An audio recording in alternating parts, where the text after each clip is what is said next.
reality. Researchers say outside of a vaccine or some major drug treatment, mass testing is really our only hope to slowly and safely reopen the economy. And not only are they pointing to mass testing, but they say moving forward, every local jurisdiction needs a roadmap in place in order to shut down if they see a resurgence of COVID-19 cases. When Washingtonians start to tiptoe back onto the streets to revive the economy, life will certainly not be the same.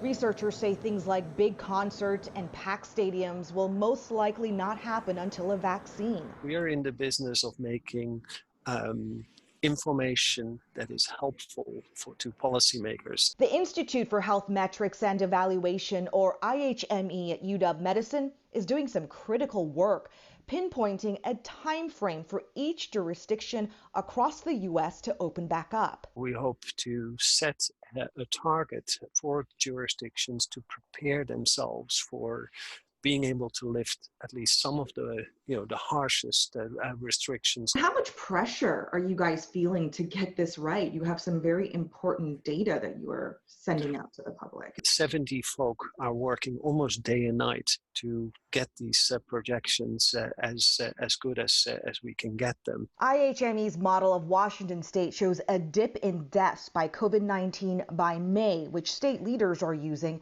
to come up with decisions.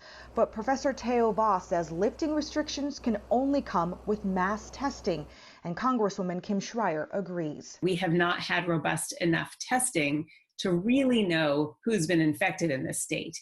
But the estimate is that on June 1st, only about 2% of Washington's population will have been infected. So we are basically just as vulnerable now as we were before. New tonight, senators like Patty Murray are seeking $30 billion in emergency funding to expand free and fast testing. In addition to mass testing, leaders say we need resources to quickly shut down a community if they see a resurgence of new cases and identify those who may have been exposed by doing contact tracing. If we concentrate on the people who have symptoms, do contact tracing, and contact tracing means testing everyone, even if they have no symptoms, we might be picking up a lot of those asymptomatic cases. Professor Theo Voss says it is not realistic to expect to test every single person in this state. But Congresswoman Kim Schreier says a good number to go off of. Her goal is to have 85,000 tests per day in this state. And to give you some perspective, to date, we've only had 100,000 tests. So that shows you how far we still have to go, Jamie. Yeah, Hannah, you mentioned new efforts by some senators in Congress to seek $30 billion to expand testing. So when could we actually expect that to happen?